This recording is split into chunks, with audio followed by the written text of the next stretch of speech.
the first thing. Okay. Okay. We're back.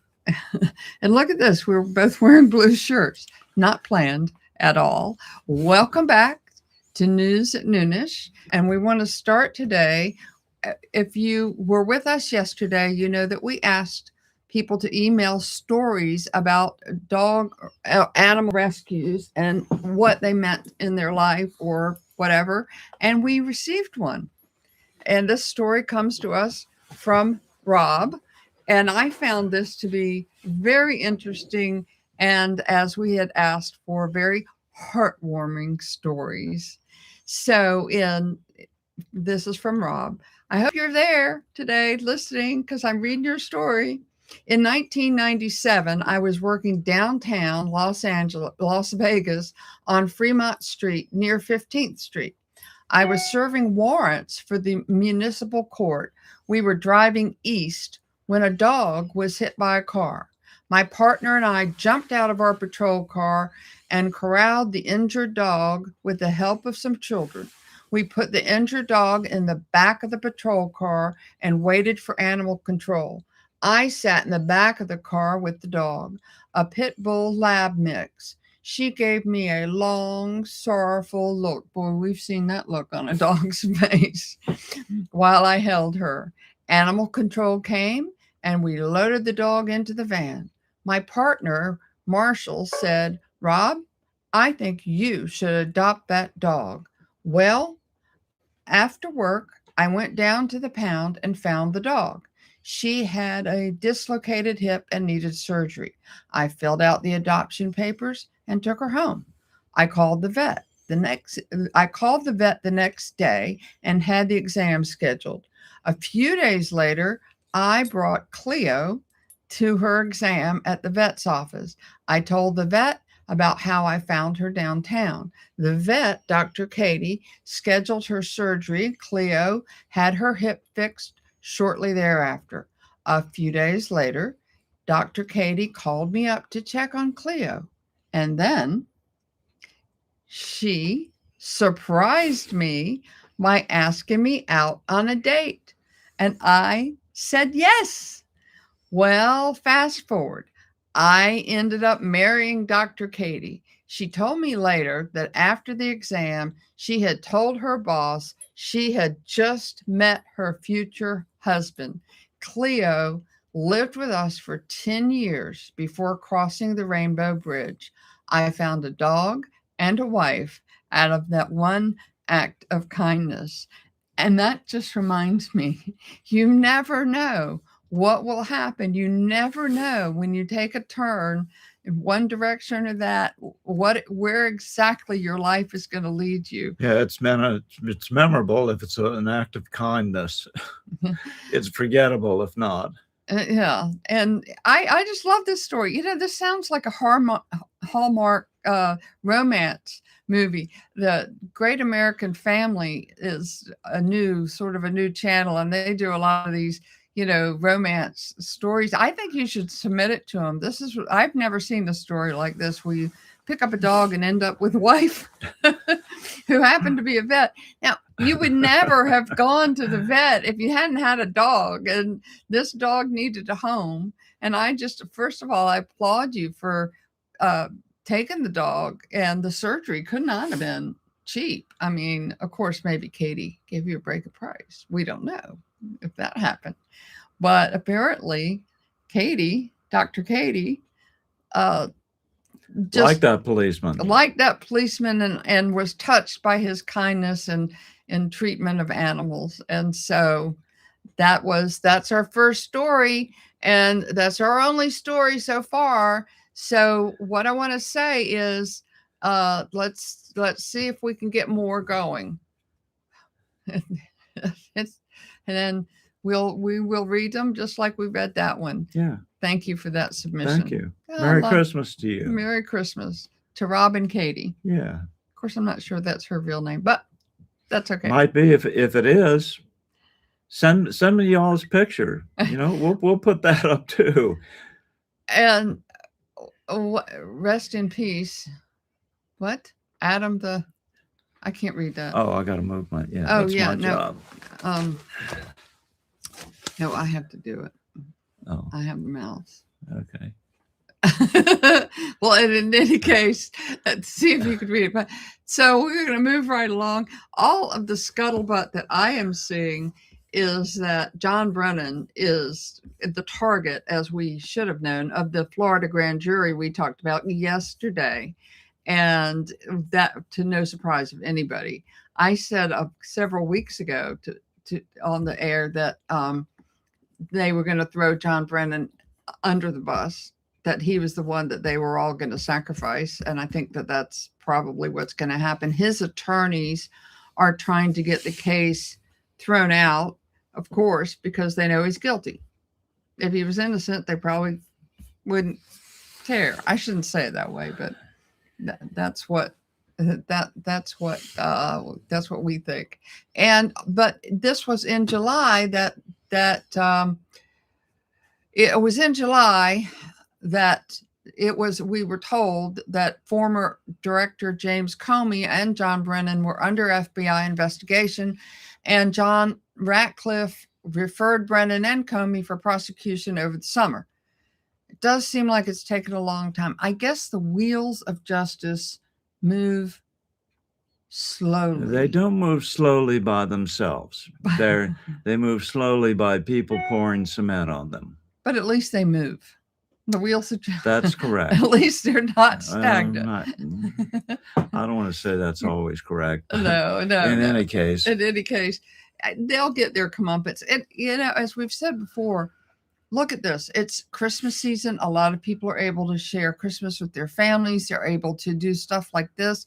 And John Brennan and Comey and company are all worried and having to be concerned about this. All right, which is big punishment in itself. It is a big punishment in itself. It was like Pete Hegseth said about the bombing of the ships or the people in Syria, where he said, you will spend the rest of your life worrying and ducking, So I think we're going to hear something soon. All this rattling going on, all these people saying, attorneys are saying this and attorneys are saying that. We'll see.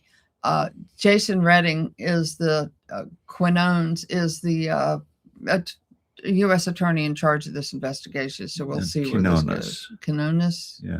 Quinones. Okay. So I have been singing the song all morning, and I won't sing it to you because I don't have a pretty voice. But I'll be home for Christmas. Oh, come on, let's try. No, I've been singing that song all morning because I read today that the DHS has increased the amount they will pay to self-deporters. Oh, that's the time. To go home for Christmas.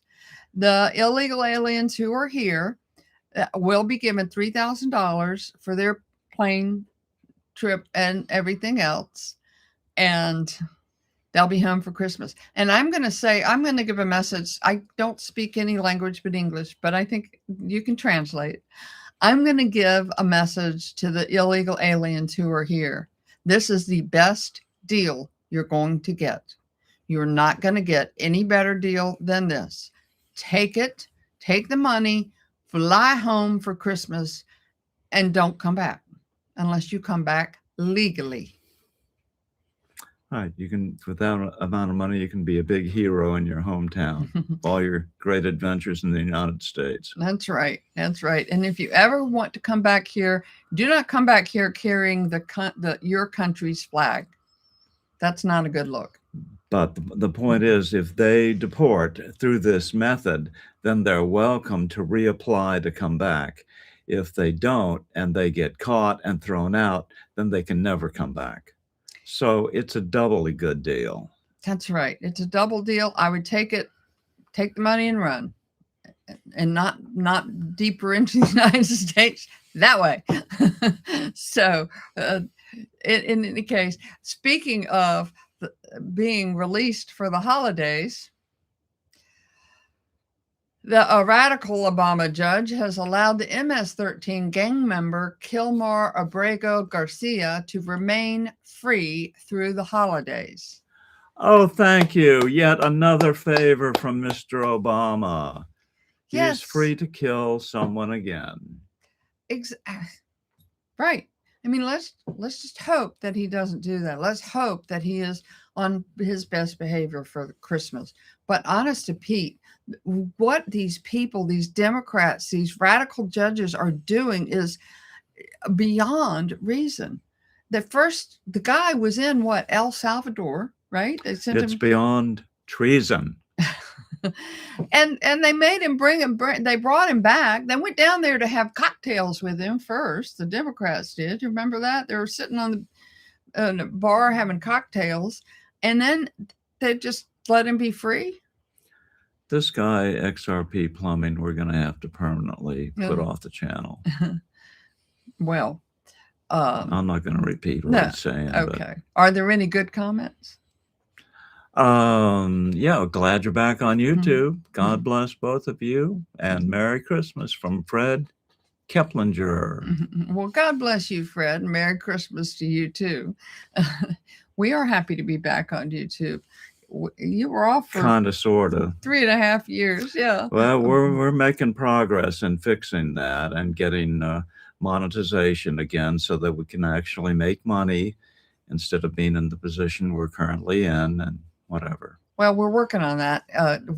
AdSense is not a whole lot of money, but they're withholding it for some stupid reason, and we're really working on trying to get Google to release.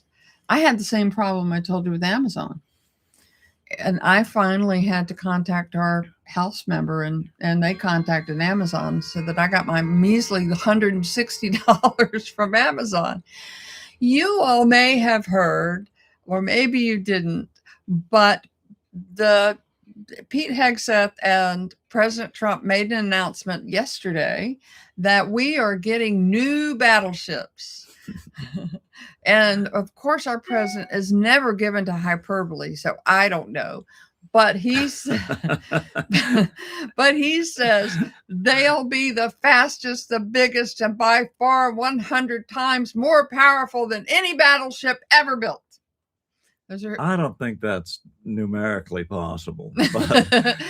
But I did see an illustration with some type of photon weapon or beam weapon of some sort. And yeah. Well, in any case, this was President Trump's statement. Now they have to make sure that they do it, or they'll. Anyway, this was in a press conference at Mar-a-Lago, and they're the new Trump class battleship. And I think that's great. People are kicking up their heels about everything that's being renamed or named. Wonder what the first one will be named. I don't know, but the Navy will initially SS Trump. Yeah, probably. Sure. And there's nothing wrong with that. Right. Trump said the Navy will initially build 2 large surface combatants with long-term goal of expanding the class to 20 to 25 ships. The lead vessel will be the USS Defiant. Yeah, I like Same that. thing as Trump. The USS Defiant, which I think is a pretty good, that's who we are. That's how we started, which he said could be delivered roughly 2.5 years. The longer term Navy planning places early construction in the early 2030s. According to Navy officials, this is not President Trump saying this.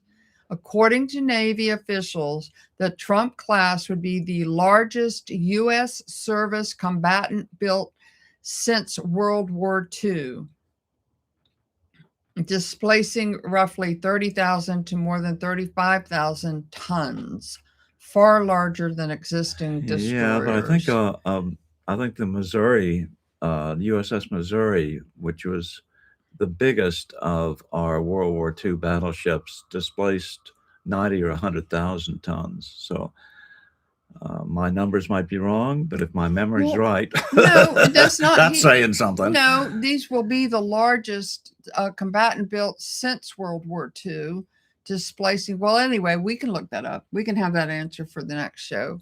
but I'm sure you're probably right. Close anyway. We'll have to look up the Missouri, right? Mhm. Okay. Merry Christmas. We're getting a lot of Merry Christmases. Did you all enjoy this? Did you all hear the story? I love that story. We need more stories. And don't forget to send them to thestillreport@gmail.com. Thestillreport@gmail.com, and we'll have that in the description box when we finish this video. Now, we all know about the shooting at Brown University, and Brown University has placed the campus police chief on leave effective immediately, and they are launching a review because one of the things that came out of the shooting was that the cameras were not all of them operative because they did not want to catch on camera the pro-Palestine protesters. Now, Off with their heads. I mean, and also the janitor, it is said, had been warning them that they needed to look into this. The security was not good. And so once again, people were Of course, warned. a nice janitor was the one who figured it out. And so that will be under review. Happy cat. Happy cat. This is Happy Cat. Yeah. So we need to show her, pick him up. This is our Bella. Picking up Happy Cat. And Happy Cat. Happy Cat's big. That's how big Happy Cat is. Happy Cat is big. And maybe we should tell. Here's the story of how we got Happy Cat. I happened to be in our local pet store, probably buying dog food or cat food for our other animals. And I don't normally do this, but I walked by where they have the cats on display that are being adopted for adoption. And normally you always hear their mewing and you're just kind of, I don't need another cat. At the time we had 2 cats. And this cat, this beautiful black Bombay cat, reached his little paws through the holes in the crate. And I just kind of said, I said what I always say. I said, it'll be okay. You will be okay. It's all right. Anyway, I came home and I told Bill about it. And Bill said, what did he look like? And I told him. And Bill got a little, I'm going to tell on you, got a little emotional because he used to have a totally black cat like this. And that's how you picked Happy One, because Happy One put his little paws up on Bill's leg when he went to the shelter. Went to the shelter, which is just a room full of cats, like 100 cats. And this one cat came up and tried to climb up my leg. Yes. And I said, okay, you want to pick me? I'll pick you. And I will tell you something, because we are people who try to hear the Holy Spirit. I was in my car being all practical. We can't afford it. We don't have money. We don't have space. It's too much time. We already have 2 cats. We have 2 cats and 2 dogs. That's perfect. And literally the Holy Spirit spoke to me and said, don't you say a word. I'm doing it. And what he meant was he knew that Bill needed to have this cat and he loves him, right? Bella is washing his ears out and right now. So I put all the thoughts of practicality out of my head, and we went and got Happy Cat. Happy Cat 2. Yeah. So that's our little story about that animal. And we do have 3 and 3. So we have an even number. And I think we have delved into enough that it is time for us to say Merry Christmas, Happy New Year. We will see you tomorrow at news at noon. And wait, what's tomorrow? Is New Year's Eve. We probably won't be doing it on tomorrow, Christmas Eve. I know, Christmas Eve. We're going to have kids then. What? No, we're not. No. Okay. Tomorrow's Christmas Eve. We will be doing news at noonish tomorrow, but we will not be doing it on Christmas Day. So have yourselves a very Merry Christmas. Thank you. Bye. God bless.